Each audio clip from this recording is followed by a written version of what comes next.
कैसे बना सकते हैं? जो आदमी के पास 10 तो विधायक नहीं है, नंबर एक, जिसने रिवोल्ट किया हो जी, जिसको गद्दारी नाम दिया गया है, वह गद्दारी की पार्टी के साथ में। नमस्कार, मैं लूनाराम और आप देख रहे हैं मेरा यूट्यूब और फेसबुक पेज। हाल ही में मुख्यमंत्री अशोक गहलोत ने एनडीटीवी को दिए इंटरव्यू के बाद एक बार फिर कांग्रेस में बवाल शुरू हो गया है। मुख्यमंत्री अशोक गहलोत ने पाली के रोहट के नीमली में एनडीटीवी को एक इंटरव्यू दिया। वहां पर यह इंटरव्यू शूट हुआ था और जैसे ही इंटरव्यू रिलीज हुआ उसके बाद मुख्यमंत्री अशोक गहलोत ने उस इंटरव्यू में जिस तरीके से सचिन पायलट पर लगातार हमले किए थे उस इंटरव्यू में, उसके बाद एक बार फिर कांग्रेस में जो बवाल है वो शुरू हो चुका है। उस इंटरव्यू में मुख्यमंत्री अशोक गहलोत ने सचिन पायलट पर जमकर निशाना साधा। सचिन पायलट को गद्दार का सीधे तौर पर उस इंटरव्यू में मुख्यमंत्री अशोक गहलोत कह रहे हैं कि सचिन पायलट के पास 10 ही एमएलए हैं, वो पार्टी को लेकर गद्दारी कर चुके हैं। मानेसर घटनाक्रम को लेकर मुख्यमंत्री अशोक गहलोत ने सवाल उठाए और सीधे तौर पर कहा कि सचिन पायलट कैसे मुख्यमंत्री बन सकते हैं।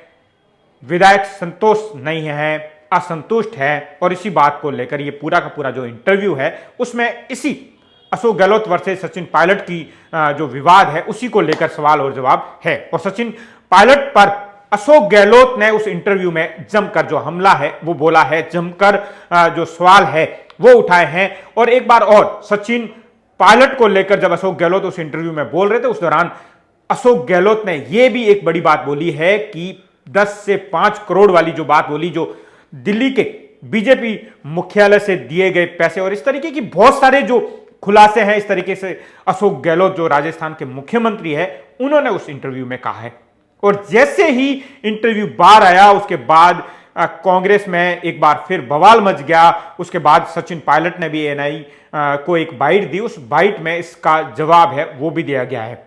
और सीधे तौर पर कहें कि अशोक गहलोत बहुत ही अनुभवी, एक लंबे अरसे का अनुभव, लंबे अरसे से कांग्रेस के सीनियर लीडर, और सबसे बड़ी बात हाल के परिदृश्यों को देखें तो गुजरात को पूरा वो लीड कर रहे हैं।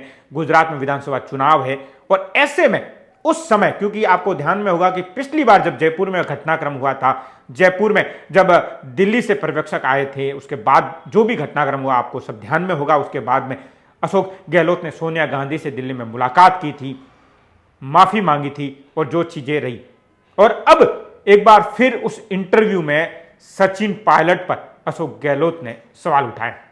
अशोक गहलोत ने यह भी सीधे तौर पर इंटरव्यू में कहा है कि सचिन पायलट सरकार को गिराने के लिए मानेसर जो घटनाक्रम किया था उसमें बीजेपी का हाथ था, बीजेपी से मिले हुए थे। ये अशोक गहलोत जो राजस्थान के मुख्यमंत्री, कांग्रेस के सीनियर लीडर, और उस इंटरव्यू में इस तरीके के तमाम एक के बाद एक सचिन पायलट पर हमला, और उसके बाद आपको ध्यान ही है कि किस तरीके से एक के बाद एक कांग्रेस नेताओं के बयान भी आ रहे हैं।